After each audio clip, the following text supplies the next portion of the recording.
They're not good enough to start. They're not even good enough to play. But they do talk a good game.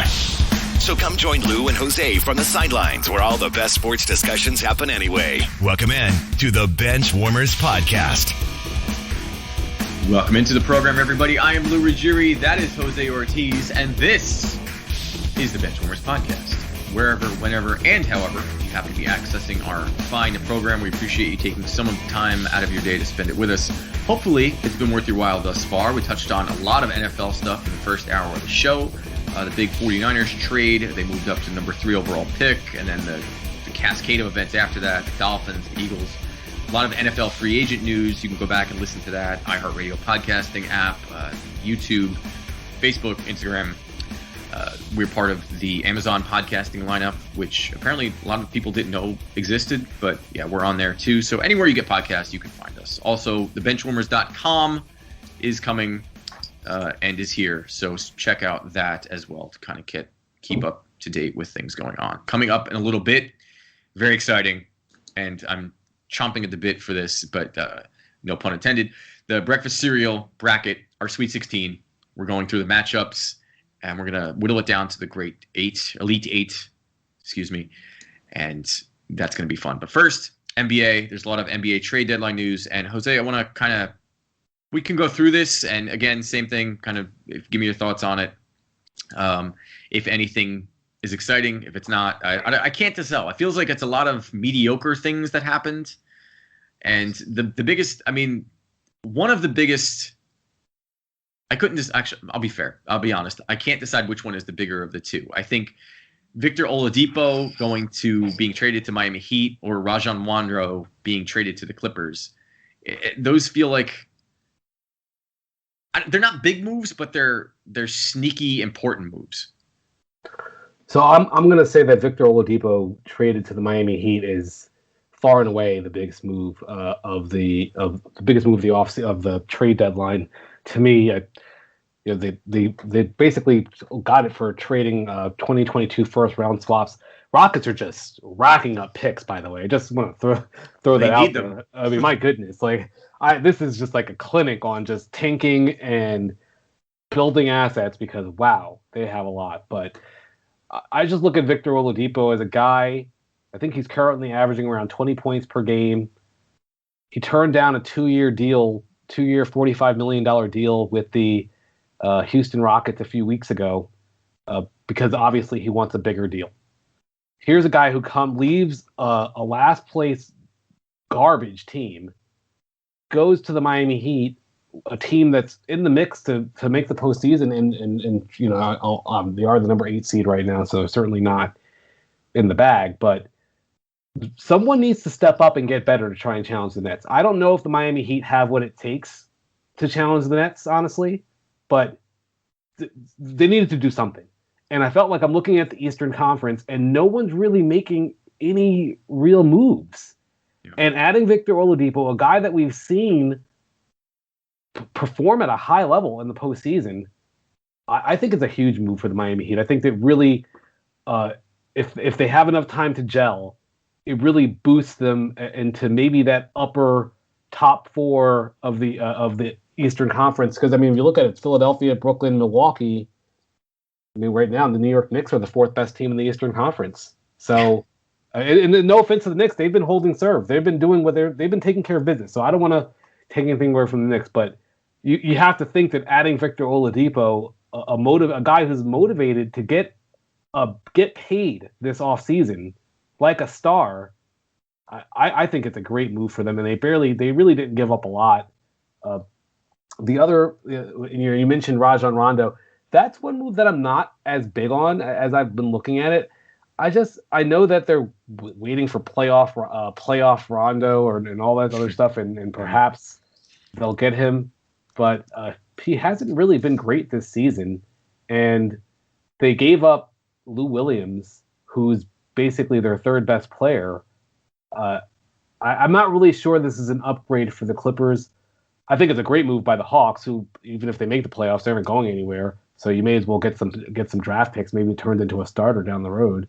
But I'm not a huge fan of the move to get Rondo, honestly. Yeah, Oladipo, I agree, is a good pickup for the Heat, because I think with Bam and Jimmy Butler and Tyler Hero being a year older, it's a good piece to add. He's only 28. I thought he was actually older than that, which is surprising. I guess he also had that gruesome injury last 2 seasons ago, I think, where he was out for the year.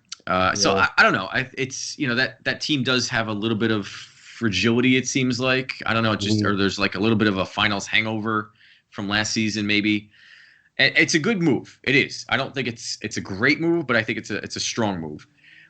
The Rajon Rondo, I think, is sneaky good, and it's not because of what Rondo does during the regular season. In regular season, what is he? Was it 5 points a game? I mean, isn't he 3.9? 3.9. Yeah. Okay. Exactly. But on a team where, especially in the bubble last year, Kawhi Leonard and Paul George especially just disappeared. He didn't even go to the bubble. Lou Williams, we know he went to Atlanta. I think it's ironic that Lou Williams ended up going to Atlanta because that's where he loves going. That's so hilarious. All the wings he wants. But Rondo is sort of he's built in the same vein as Chris Paul is, where he's not going to be your friend. He has his high IQ. He knows he has a high IQ. He's going to tell you what to do. He's going to get in your face, and he's going to be a little bit of a pain in the butt. And with Kawhi Leonard, as good as Kawhi Leonard is, he's not a leader, and we've kind of seen that. Yeah. He's just sort of, he does what he does, and he does it really well. But he doesn't take on. He's not a LeBron. I mean, nobody's LeBron, but not even a Jimmy Butler, where he doesn't make people around him better, or at least that's the perception. Mm-hmm. Paul George, I feel like, is a very, very hot and cold player. And I think, Lou Williams, while a good scorer, that's about all he could do. He didn't really bring anything in terms of leadership or experience. He's good, but he's, I don't know, he's just not great. Rondo, I think his presence is what they paid for. I think his attitude, his fire is exactly what the Clippers need. They need someone to come in and just kick them in the rear and say, guys, what do you do? Play. Let's go. Come on.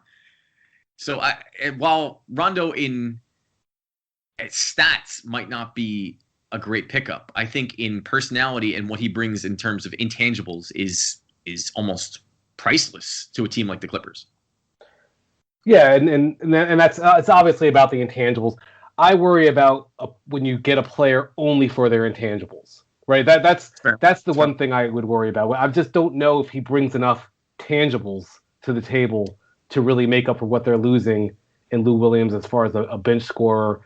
You're right, and when you look at the Clippers last season, the biggest hole that they had was at the point guard position, which is not what Lou Williams does. He basically does exactly what Kawhi Leonard and Paul George do on the offensive side, but without the defensive prowess. So from that standpoint, Rajon Rondo would be a more like, doesn't need the ball really, doesn't need to have any plays drawn up for him, doesn't really need a lot of shots, but at the same time is not really much of an offensive threat. So I don't know if there's much gained. I'm not saying that they've lost anything. I just don't know if there's really much gained. Yeah, and the only thing, and the last thing I'll say about it is just I think that what Rondo could do to offset his lack of offensive production is increase the offensive production of a guy like Paul George. Yeah. Where he can get the most out of him by kind of cracking the whip a little bit. Perhaps. All right, so the next couple things, I mean, these next two, I'm not sure how I feel about them. Javel Mcgee traded to the Nuggets. They also traded for Aaron Gordon. I think those are two big moves. Norman Powell traded to Portland for Rodney Hood and Gary Trent. I think the Nuggets got a lot better. Yeah, just really quickly, I hate to say, but who cares about the Norman Powell trade? I mean, it's just, I put it in the show doc because I didn't want to say it, but I was kind of like it's like Portland. I mean, to be fair, if Norman Powell's listening or his family, then they're excited right now, as we talked. In fairness, listen, Portland is a team that's been playing well down the stretch. Maybe they got a little bit better because we know Damian Lillard needs some help. I actually saw something somewhere talking about Damian Lillard's MVP, like his MVP candidacy this year, and how he should get a little bit of a boost by not having any real great teammates. So. perhaps a boost overall. But I really like what the Nuggets have done here, adding Javel McGee, adding Aaron Gordon. I know they gave up a 2025 first-round pick for Gordon, 2 second-round picks for McGee. You worry about 2025 later. You have a window to win right now, and they're barely a top 4 team in the West. So we know that they needed to add some pieces to try and get better. I don't know that Aaron Gordon or JaVale McGee are huge needle movers, but you have to assume that they've improved by just adding those 2 players. Yeah, and I think that they were able to keep Michael Porter Jr., who seemed like he was kind of on the chopping block there for a little while. And I feel like everyone's still kind of waiting for him to take that next step and be what he was in high school. And, Jokic is playing at an MVP level. I mean, he's unbelievable. So if you give him more pieces to play with, it's a good thing. And also Gordon, Jokic is not great on defense, so McGee kind of adds that as well. Yeah, and then, the Norman Powell thing, I agree. It's just good for him, I guess. The Lakers landed Andre Drummond, and LaMarcus Aldridge goes to the Nets. It feels like it's a 2-horse race at this point. And I know LeBron's injured, I know AD's injured, but it still feels like it's the Lakers' conference to lose, presuming one or both of those guys come back. And the Nets, it feels like the Nets they're trying to build another starting 5. Well, let me ask you this. As far as just start with the Lakers here, right? Let's say that the Lakers come back and they're healthy with LeBron and AD and Andre Drummond, another AD, strangely, is there. How much better do you think they are than, say, the Jazz or the Clippers, who would have, I guess their miniature 3 with Rajon Rondo, Paul George, and Kawhi Leonard? Like, do you think there's a large gap? Because I'm not sure that there's such a large gap, even with those 3 guys. Because I'm just not sure what to expect from LeBron or AD when they come back. Well, Andre Drummond, I think, is he almost feels like he's a placeholder for AD. Because I'm starting to get the impression that AD might not be back until the playoffs. At best. I think that they're being super cautious with him, and they should be. You want him at his best when you need him the most, but you also have to make the playoffs for him to be able to perform in the playoffs. So Andre Drummond is a guy. He's a big guy. He's a center, and in years gone by, you wouldn't have taken him or traded for him because you would have already had your big man. But it's a different league now. It's almost positionless, where we need to fill this role. And he's not bad. 17.5 points a game. It's okay. He's going to certainly help them. He's going to certainly help them right now, especially. 13.5 rebounds a game. He's 6'10". He's 280 pounds. I think with a guy like this, it's not so much the regular season, but the playoffs, when things start to slow down and defense becomes a bigger thing. You need someone to battle with Rudy Gobert. You need someone to kind of, stomp down the small ball of not the Rockets anymore, but the Trailblazers, and Drummond helps. I really think that the Lakers.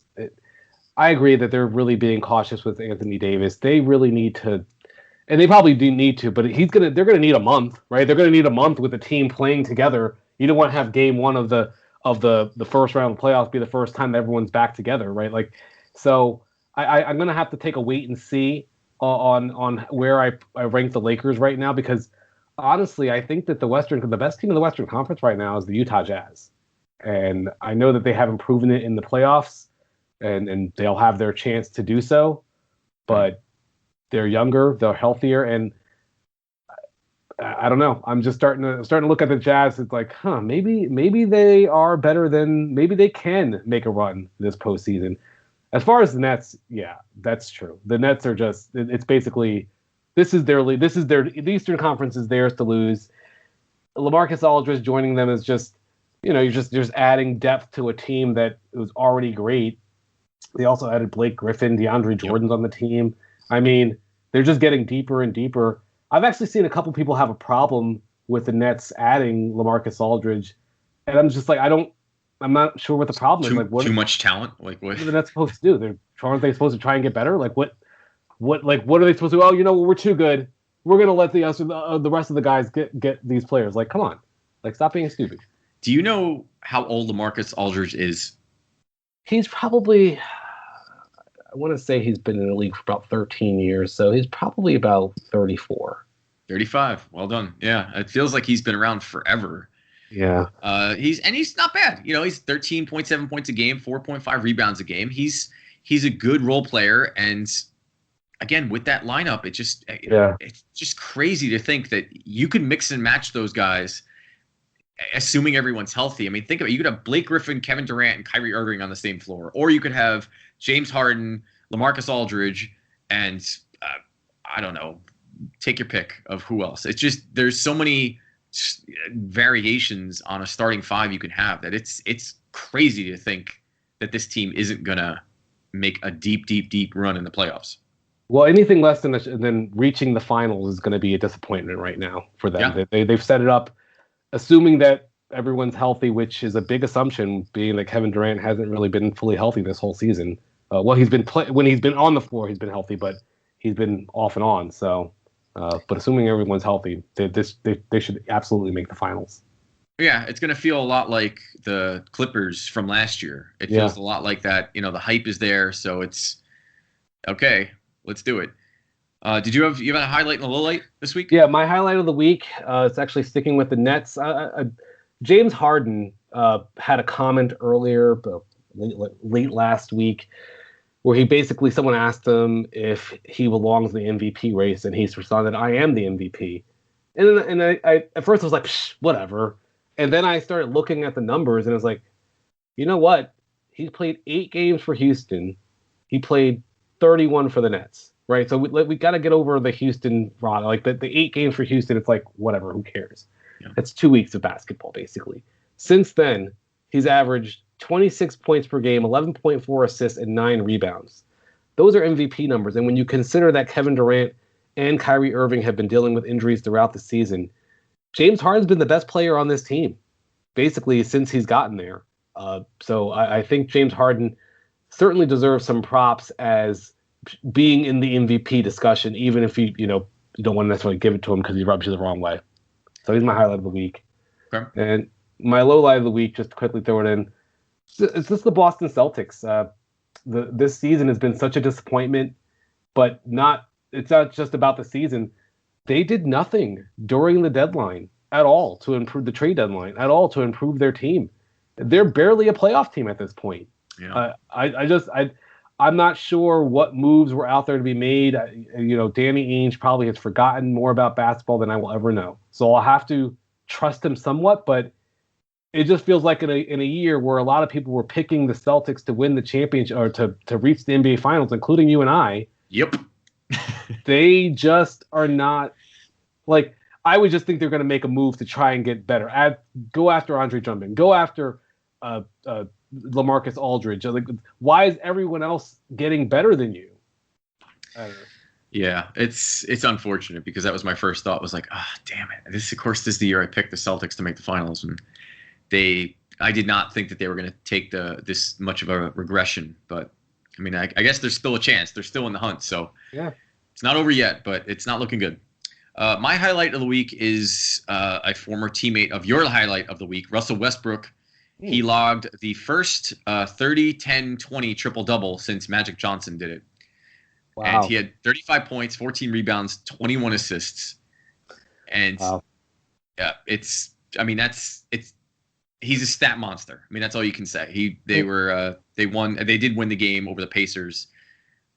He's the third. It's the third time in league history a player topped 30 points, 10 rebounds, and 20 assists. It was Oscar Robertson, Magic Johnson, and now Russell Westbrook. And just in case anybody, because there was a lot of talk about Russell Westbrook just padding his stats the years that he won MVP and was doing the triple double. But it's what he does. He's just an all around good player.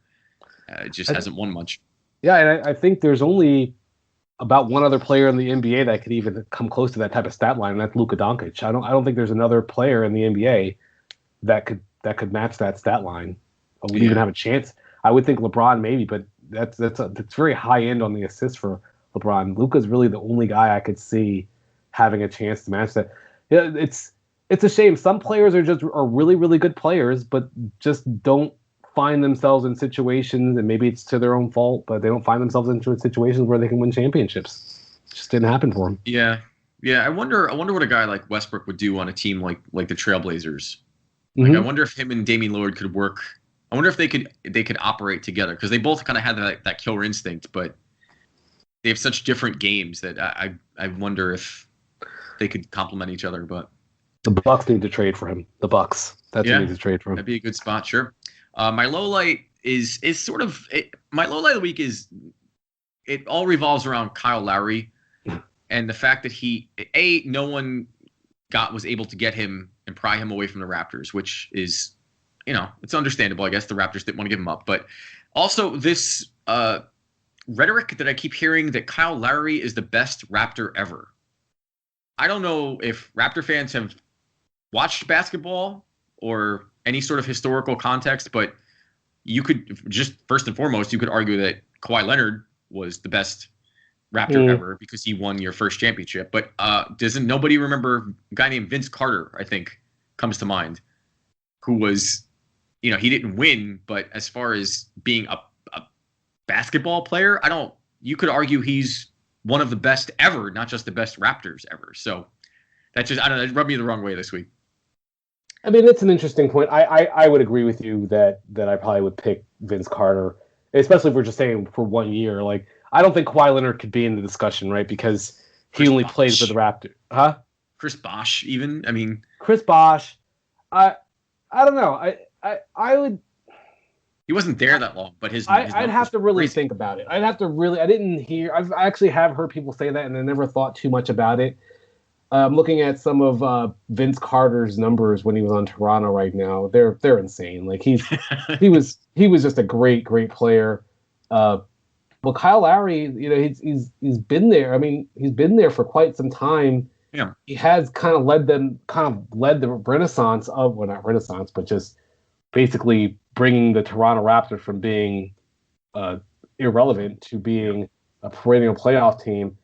There is something to be said about winning too. We talk a lot about it, but I think I would agree with you that Vince Carter and Chris Bosh would probably be better if I had to pick. If we're having an all-time draft of Raptors players, there's no way Lowry is my first pick. Let's put it that way. Yeah, no one's picking Robert Horry over Clyde Drexler. Like, it's just yes, he's been there, but it's a piece of the total puzzle. So that's all.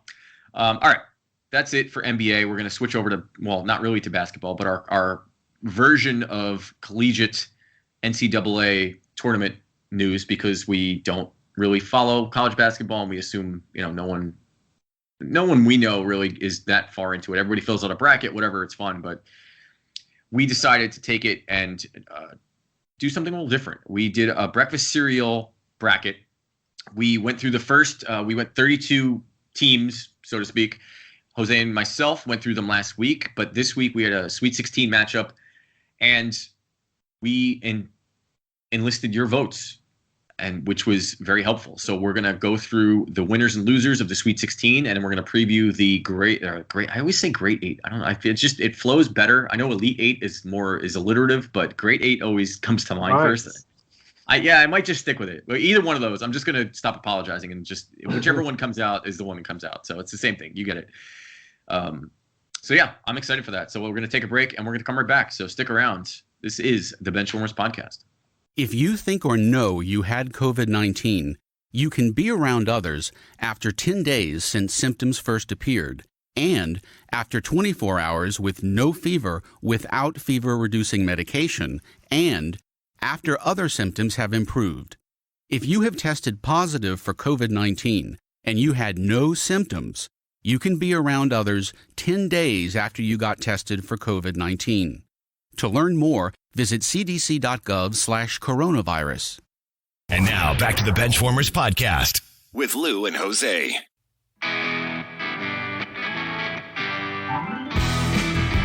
Welcome back to the program, everybody. I am still Lou Ruggieri. That is still Jose Ortiz. And this is still the Benchwarmers podcast.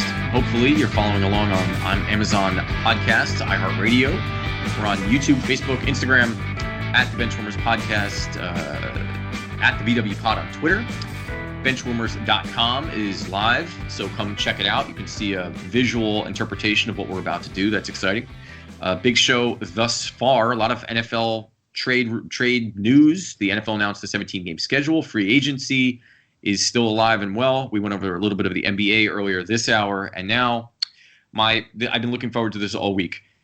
We did a breakfast cereal bracket to celebrate March Madness, and we are down to the Sweet 16. We started with 32 teams, cereals, and Jose and myself went through it last week, and it was a lot of easy matchups, so we thought we could do it on our own. But now at the Sweet 16, we enlisted your help, some listener feedback via social media, via emails, things like that, and we've tallied up. So here's how we did this. For the Sweet 16, I'm going to have a vote, Jose is going to have a vote, and then the listeners as a collective whole are going to have a vote. So we tallied up all of the votes and the percentage of, and Jose has all the numbers in front of him, whichever the winning percentage was, that's the vote for the listeners. So if your cereal didn't make it, I'm sorry. You can always look forward to it next time and convince people to vote your way.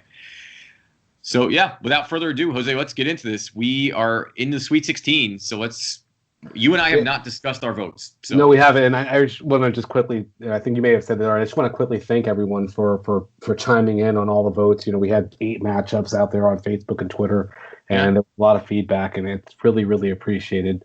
A lot of very well thought out decisions.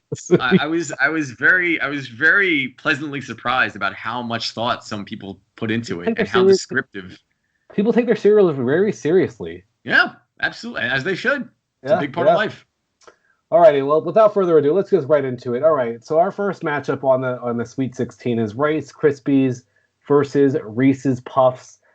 Fan vote 70% for Rice Krispies. Wow. Lou, where are you on this one? I thought a lot about this, and I think we kind of talked a little about this last week. And minus sugar, being able to add sugar just as a standalone, I'm going to have to go Reese's Puffs because Rice Krispies, if I couldn't add sugar to them, I really never wanted them. So I'm going to go Reese's Puffs on this one. Yeah, I hate to go against the fan vote here too, but that was one of the more surprising outcomes. It's like Rice Krispies. Like, what are you talking about? Rice Krispies is boring. It's basically rice version of cornflakes. And so Reese's Puffs is definitely my choice. So Reese's Puffs for the victory. Saner heads prevail, thankfully. Okay, good. Yeah, I mean, I'm hoping that there's not like a revolt on our Facebook page now. I literally was considering changing my vote to Rice Krispies, and I was just like, wait a minute, I hate Rice Krispies without sugar, so it's not the same thing. Anyway. I don't know if we actually stipulated that when we asked for the vote. I know we talked about it on the show, but maybe I don't know that I mentioned that it's just the cereal. You can't augment the cereal. Yeah, you can't add like bananas and strawberries to your cereal. Now it's a different cereal, right? Like, all right. So moving on here. Rice Krispies bows out. That's fine. Reese's Puffs moves on. A close matchup, but in the end, Reese's Puffs. All right. Apple Jacks versus Cinnamon Toast Crunch. Cinnamon Toast Crunch.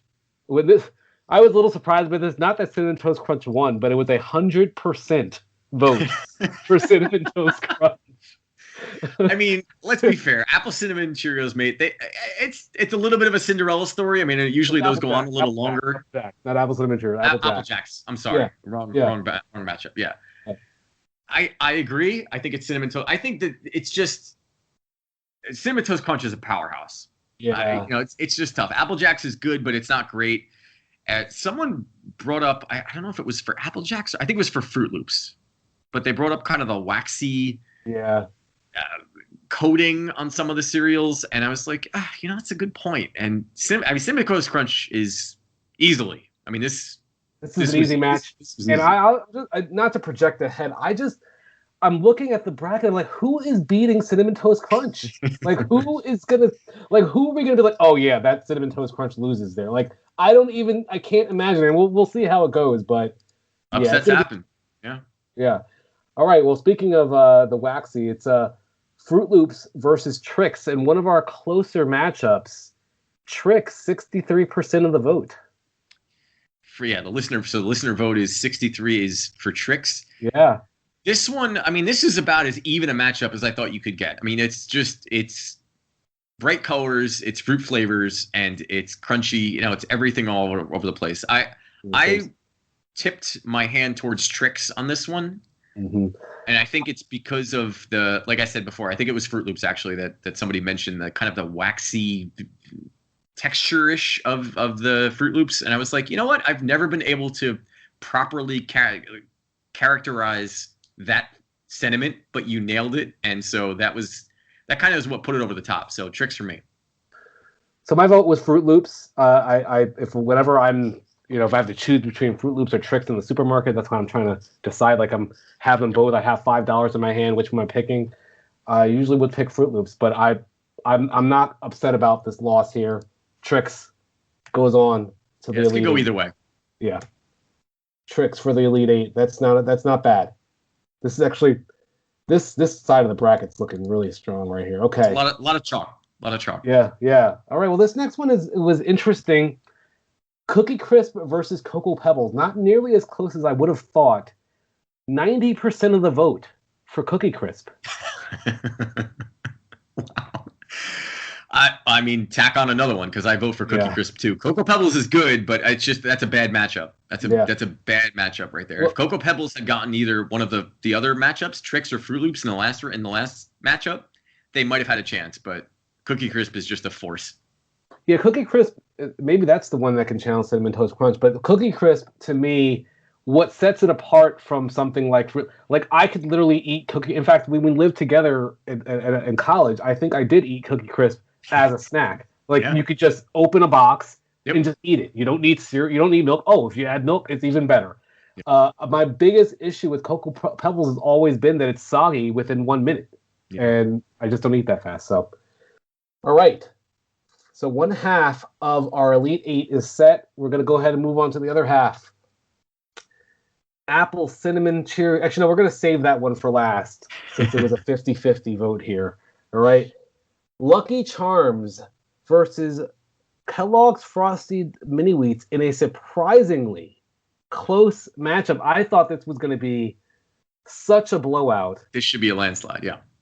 But Lucky Charms only got 60% of the vote.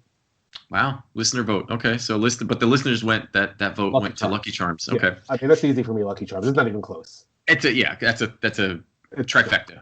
Yeah, I was never a big Frosty Mini Wheats fan. They're okay, but I don't know. Once in a while, Lucky Charms I can have. Only half. It's true. I mean, but people really, one thing I will say about Frosted Mini Wheats is I was surprised at how many people really liked Frosted Mini Wheats. And they were like, "Oh, I mean, they're popular for a reason." Yeah. Just different strokes, different folks. Yeah. It can't be passing judgment here. All right, and another 100% vote here. Kix versus Cocoa Puffs. Cocoa Puffs, 100% of the vote. Someone articulated. There was one vote. I think there was one vote for Kix that I saw. So it's 99.9. I must have missed that one. Okay, I was going through. I saw all Puffs, but. Fine, 93 or whatever, 90-something%. One thing I will say about Kix, basically someone was like, Cocoa Puffs is just Kix with chocolate. So why would I pick Kix? Yeah. So I'm going to go. Yeah, it's got to be Cocoa Puffs. I really, really like Kix when I was growing up. It's a little bit of sweetness to it, but it wasn't overly super, super sweet.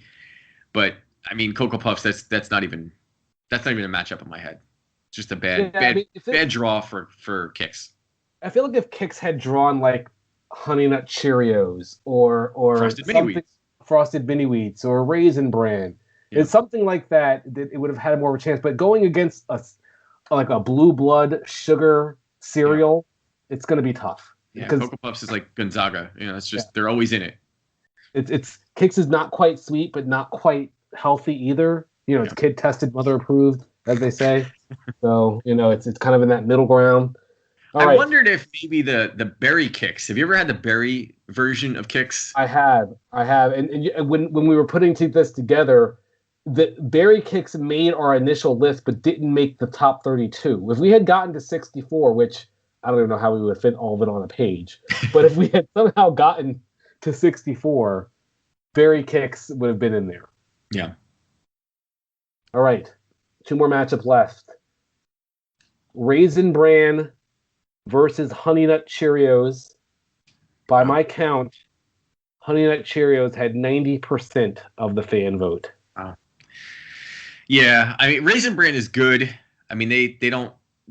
Raisin Bran is high floor, low ceiling. You know, it's solid, it's stable, it's got the healthier factors, some fiber in it. It's not just marshmallows and sugar, but Honey Nut Cheerios is, the heart healthy apparently. That little bee on the commercial keeps telling me, and it's just an all around knockout cereal. As the Cheerios group go, I think Honey Nut Cheerios is clearly the gold medal of that trifecta, Absolutely. And they are getting my vote over Raisin Bran. Absolutely, Honey Nut Cheerios all the way. We don't really. I mean, we're seeing eye to eye on a lot of these. Maybe they'll change. This will change in the Elite Eight. Our last Raisin Bran, nice run for Raisin Bran though. Good run. Yeah, made it to Sweet 16. You gotta be proud of that. Your fans got to be happy with that. That's a good season. I actually think same thing with Frosted Mini Wheats. Like getting to the Elite Eight, getting to the Sweet 16 is not a bad show. Same thing with Rice Krispies. Not a bad showing. Yeah, just be happy you got there. Our last matchup, and the reason I saved this for last is because it was a complete 50-50 vote. This is going to come down to who can argue best about cereals that they don't care about. Captain Crunch versus Apple Cinnamon Cheerios. There was first of all, there wasn't really a lot of excitement around. So some of the other ones, people were like really fired up, really passionate about defending whatever cereal. Yeah. I didn't see that with this one. It was kind of like, I guess I'll take Captain Crunch. I guess I'll take Apple Cinnamon Cheerios. Where do you fall on this? So this one to me is, it's sort of the, it's like, if there was a cereal version of a shrug, this is it.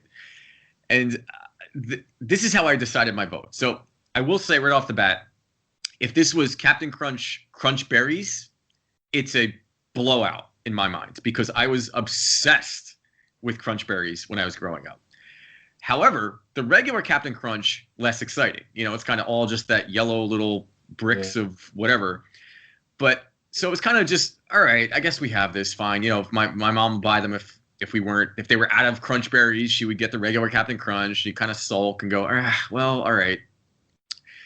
I went with Captain Crunch, not because I like Captain Crunch, but because I never liked Apple Cinnamon Cheerios. Like we would get Apple Cinnamon Cheerios and I would intentionally not have them because I just did not like them. So Captain Crunch, by virtue of being less bad to me, is getting my vote here over Apple Cinnamon Cheerios. So I'm gonna tell you that my vote is Apple Cinnamon Cheerios here, and the reason I'm going with Apple Cinnamon Cheerios, but I'm not like, this is not like, oh, who's the greatest athlete of all time, and you're saying it's Robert Horry, and I'm telling you it's Michael Jordan. I'm not gonna go that far, right? It's not like that but it just, for me, Apple Cinnamon Cheerios, kind of similar to Honey Nut Cheerios, was a nice, at least in my brain, right? I'm not as health smart as other people, but in my brain was a nice, okay, I'm eating healthy, I'm eating Cheerios, so but I'm also getting a little flavor, and I don't have to add any sugar to it. I felt like Captain Crunch had a very blah flavor to me, and like nothing exciting, nothing really standing out, and also overly soggy, like just quickly, with Captain Crunch. Yeah. And I just felt, and I was just looking at Apple Cinnamon. Once again, neither of these cereals would ever end up in my cabinet in almost any circumstance, unless, like your mom, hey, maybe it's on sale for $2. Yeah. Give it a shot, whatever, right? But I think that I would, if I had them both in front of me, I think that I would go Apple Cinnamon Cheerio, though I do like the Captain Crunch mascot better. Yeah. Which is not really a factor. Peanut Butter Crunch also didn't get a hand in this tournament. They had a bad season. They didn't make the cut, but it's interesting that Cheerios had kind of they had some, I think, 3 entries in the tournament this year. They had a good run. And I Cheerios think Cheerios is kind of like it's you can't have you kind of have to have all the Cheerios in, right? Like it's like I'm trying to think of like the word for it. It's just like a staple of cereal. Yeah, they're it's like a tree. It's a lineage of just excellence. So here's the thing, and I might say I think that you're right, and this is twofold. That I will concede that Apple Cinnamon Cheerios should probably move on over Captain Crunch. I'm shocked that Apple Cinnamon Cheerios is moving on, but it's just the nature of the beast, and that's how these matchups work. One is that if they were both in front of me right now, I think I would be willing to give Apple Cinnamon Cheerios a try again, because my taste buds are a little different. I'm not quite as sugar obsessed as we were as children. And the other thing is, correct me if I'm wrong, but I think that if that's the case, Apple Cinnamon Cheerios would end up facing Honey Nut Cheerios. Oh yeah, and the path to the Final Four.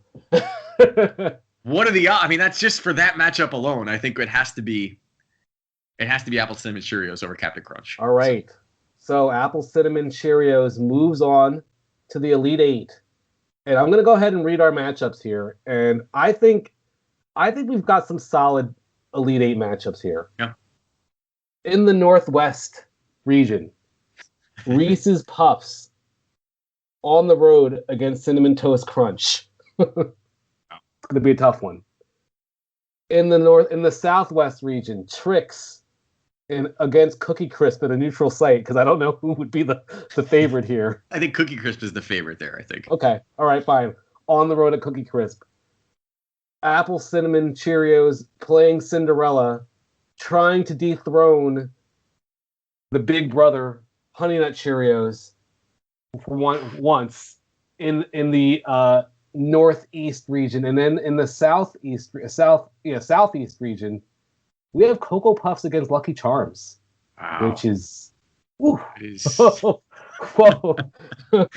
And I'll still say it. I don't know who's stopping Cinnamon Toast Crunch. I'm looking at this matchup right now, and I'm just like, I mean, we'll see what the fan vote. We'll see what you guys say, but man, Cinnamon Toast Crunch looks like they're just kind of on one of those special seasons right now. I mean, yeah, it's just the way the tournament lined up. We just did these randomly, so it's kind of how it is.